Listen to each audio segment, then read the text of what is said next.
आज के समय में देखिए कि सभी बच्चों में कैविटी की प्रॉब्लम बहुत ज़्यादा हो गई है। उसका मेन रीज़न है कि वो बच्चे दोनों टाइम ब्रश नहीं कर पाते हैं। जब भी कैविटी लगे, हल्का-सा ब्लैक स्पॉट ही दिखे तो डॉक्टर को कंसल्ट करना चाहिए। देखिए, यदि आप चाहते हैं कि आपकी लाइफ़ बहुत अच्छी रहे, हेल्दी रहे, बने रहे, तो आपके लिए दाँतों को होना बहुत इम्पोर्टेंट है। नमस्कार, मैं हूं श्रुति और आप देख रहे हैं न्यूज स्ट्रीट। हमारे साथ बातचीत करने के लिए डॉक्टर गौरव ज्ञान मौजूद है, जो कि डेंटिस्ट है। इनसे आज बातचीत करेंगे। इन दिनों जो बच्चे होते हैं, काफी कम उम्र में उनके दांतों में कैविटी आ जाती है और दांतों में दर्द जैसी दिक्कतों से सामना करना पड़ता है। तो इससे कैसे बचा जाए? नमस्कार। बच्चों में आज के समय में देखिए कि सभी बच्चों में कैविटी की प्रॉब्लम बहुत ज़्यादा हो गई है। उसका मेन रीज़न है कि वो बच्चे दोनों टाइम ब्रश नहीं कर पाते हैं। फैमिली लाइफ आज के समय में बहुत ज़्यादा बिजी हो गई है। दूसरी बात है कि जो जंक फूड आज के समय में सब जगह अवेलेबल है, चाहे वो पिज़्ज़ा है, बर्गर है, वो भी इसके लिए बहुत ज़्यादा रिस्पॉन्सिबल है। साथ में चॉकलेट्स घर में जो पहले आते थे, मिठाइयाँ लेके लोग आते थे, आज के समय में जिसको भी देखो वो चॉकलेट लेके आता है। तो बच्चे दिन रात चॉकलेट चॉकलेट खाते ही रहते हैं। खाने का हैबिट भी बदल गया है। पहले लोग फल खाते थे, आज के समय ज़्यादातर प्रेफर करते हैं जूस पीना। जो फल खाते थे उसमें फाइबर्स होते थे, जिसके चलते दांतों का में सफाई भी हो जाती थी। लेकिन जो जूस पीने की वजह से वो जाके स्टिकी होते हैं, और बाद में वो क्या होता है कि जाके वहाँ कैविटी पैदा करते हैं। जिन बच्चों में दांतों में कैविटी आ जाती है, समस्या आ जाती है, उन बच्चों को कैसे कम उम्र में ही उसको हटा दिया जाए ताकि आगे चल के ज्यादा दिक्कत ना हो? जितनी जल्दी ट्रीटमेंट कराइए उतना अच्छा रिजल्ट भी होता है, बच्चे के लिए पेनलेस होता है। सबसे पहले जब भी कैविटी लगे, हल्का सा ब्लैक स्पॉट ही दिखे तो डॉक्टर को कंसल्ट करना चाहिए। उनको जाके दिखाइए, डॉक्टर्स को, अपने डेंटिस्ट को जाके दिखाइए, और जहाँ भी जो कैविटी होती है उसके यदि पेन नहीं हुआ है तब तक उसकी फीलिंग हो जाती है। सिंपल फीलिंग से ही काम चल जाता है।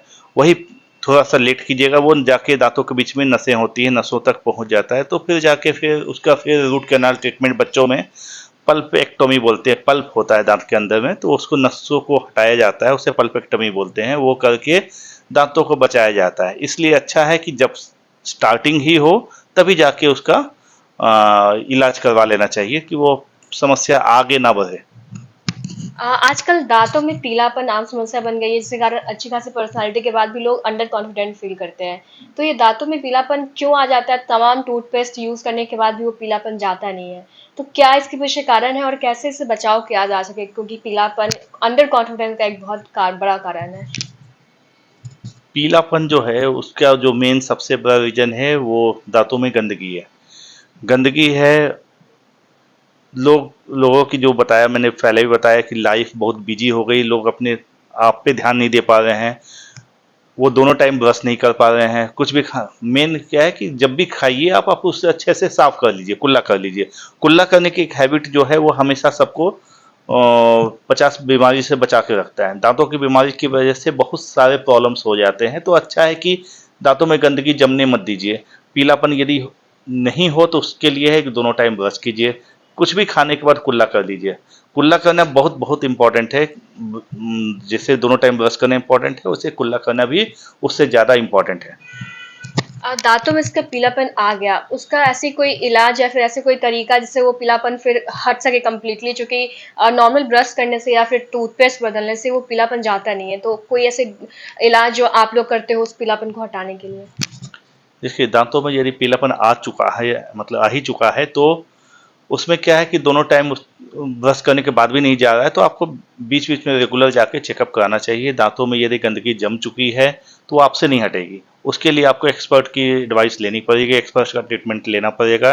डेंटिस्ट उन दांतों की सफाई कर देते हैं, उसे आम भाषा में सफाई बोल देते हैं, स्केलिंग बोलते हैं हमारे टर्म में। तो स्केलिंग करके वो गंदगी हट जाती है, जिससे वो वापस दांत, मुंह का हेल्थ जो होता है वो वापस आ जाता है। एक पीलापन जो समस्या है वो काफी आम हो गया है। इसके अलावा बात करें तो पाइलिया की समस्या, मतलब कि दांत मुंह से स्मेल आना, काफी गंदा स्मेल आना, इस कारण लोग आपस से बात करने से डरते हैं या फिर हेजिटेट करते हैं।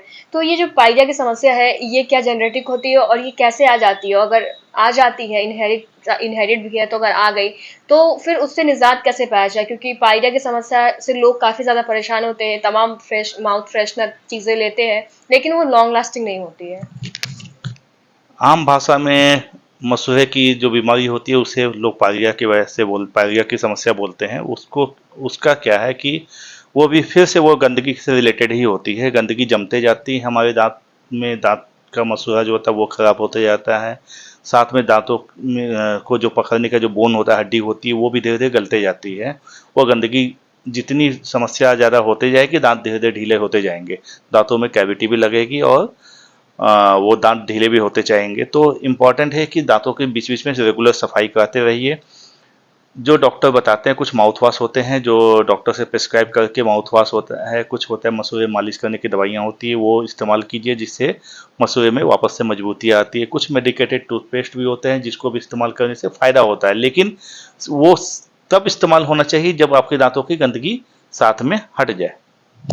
जी, तो ये पाइलिया की समस्या हो गई और इसमें सबसे ज़्यादा जो बात आपने कही वो ये थी कि जो हम लोग बचपन से पढ़ते आए हैं कि दिन भर में 2 बार ब्रश, एक बार सुबह उठ के, एक बार रात को सोते समय, ये बहुत ज़रूरी है, जो आज खत्म हो रहा है। तो आपने हर सवाल में जवाब में ये ज़रूर बोला। तो ये कितनी ज़्यादा इम्पोर्टेंट है और मान लीजिए कि अगर कोई ऐसा नहीं कर रहा है तो आगे चल कर के किस एज में उनको दाँतों की समस्याओं से झेलना पड़ सकता है कि मतलब 2 बार ब्रश नहीं कर रहे हैं तो उनके दाँतों में समस्याएँ आने किस एज से शुरू हो सकती है? और कितना ज़्यादा इम्पोर्टेंट है ये 2 टाइम ब्रश? देखिए, यदि आप चाहते हैं कि आपकी लाइफ बहुत अच्छी रहे, हेल्दी रहे, बने रहे, तो आपके लिए दांतों को होना बहुत इम्पोर्टेंट है। दांतों का होना इस पर निर्भर करता है कि आपने दांतों को कैसे मेंटेन कर रखा है आज तक। यदि आपके दांतों में गंदगी जमी हुई है तो कैविटी होगी, दांतों में गंदगी जमी है तो मसूड़े कमज़ोर होंगे या फिर उसका जो बोन होता है बोन लॉस होगा। तो उनको मजबूती रखने के लिए क्या है कि आपको दोनों टाइम ब्रश कीजिए, खाने के बाद कुल्ला करने की हैबिट डालिए।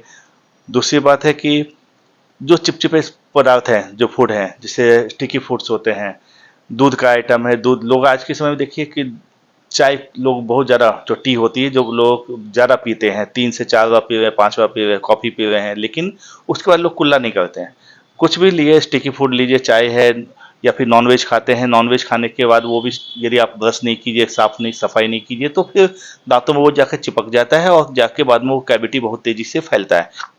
तो एक तो स्टिकी फूड छोटे बच्चों में ही आज के समय में, पहले तो लोगों को देखते थे कि बहुत लेट लेट एज में आ रहे हैं, 40-50 साल में आ रहे हैं। आज के समय 5 साल के बच्चे, अभी हाल में मैंने किया है, लगभग 1.25 साल के बच्चे का मैंने पल्पेक्टोमी किया, नसों का इलाज किया है। उतने छोटे बच्चों का करना पड़ा है मुझे, क्योंकि बच्चा दर्द से परेशान था। तो इतने छोटे छोटे बच्चों में होने के लिए माँ बाप भी जिम्मेदार हैं। छोटे बच्चों में क्या होता है कि लोग दूध पिलाते हैं, उसके बाद कुल्ला नहीं कराते हैं। लोग दूध पीने से सबसे ज़्यादा कैविटी का मैंने देखा है छोटे बच्चों में होती है कि लोग रात में दूध पिलाते हैं, या ब्रेस्ट फीडिंग होती है या बॉटल फीडिंग होती है, वो रात में दूध का बोतल मुंह में थमा देते हैं और बच्चे को सुला देते हैं, या ब्रेस्ट फीड कराते हुए मदर अपनी बच्चों को सुला देती है। तो उनको बोलिए कि उनको होना ये चाहिए कि यदि दूध पिलाए तो उसके बाद उसके बाद में पानी पिलाए या कुल्ला कराए। छोटा बच्चा है, पानी नहीं, कुल्ला नहीं कर सकता, ठीक है, उससे पानी पिला दीजिए, लेकिन मुंह धुल जाना चाहिए। छोटा बच्चा है जब उस समय से ही हम लोग ध्यान देंगे। ये पहला दांत जब निकलता है, लोगों वेट करते हैं 10 दांत आ जाता है तब जाके पूछने आते हैं डॉक्टर साहब ब्रश कराना चालू करें क्या? नहीं है, ये गलत ट्रेंड है। जब पहला दांत जब मुंह के अंदर दिखता है तभी से वो होना चाहिए कि उसी समय से हमको ब्रश करने की हैबिट डालनी चाहिए। यदि ब्रश बच्चा नहीं भी करता है तो सूती कपड़ा होता है, धोती का कपड़ा, साड़ी का कपड़ा, उसी से लेके हल्का गीला करके उससे दांतों को पोंछ दीजिए कि वो कुछ जमे ही ना। गंदगी जमेगी तो फिर प्रॉब्लम होगा, नहीं होगी तो प्रॉब्लम नहीं होगा। ठीक है। तो इन दिनों जितने भी बच्चों में जो दिक्कतें आ रही है, जो कि आगे चल कर के और ज़्यादा बढ़ जा रही है, तो हमारे साथ डॉक्टर मौजूद थे जिन्होंने तमाम जानकारी दी कि किस प्रकार बच्चों के मुंह में जब पहली ही दांत आती है तो उस समय से ही जो पेरेंट्स है उसको अलर्ट हो जाना चाहिए और उनको उस समय से ही या सूती कपड़े से उसको साफ करना चाहिए, और साथ ही साथ अगर किसी में प्रॉब्लम आ जा रही है तो तुरंत डेंटिस्ट से कंसर्न करे और इनिशियल स्टेज पर ही उसको हटा ले, ताकि आगे जाकर दिक्कत ना हो और ये अंडर कॉन्फिडेंस का और जो हेजिटेशन आ जाता है लोगों से बातचीत करने में, ये ना आए।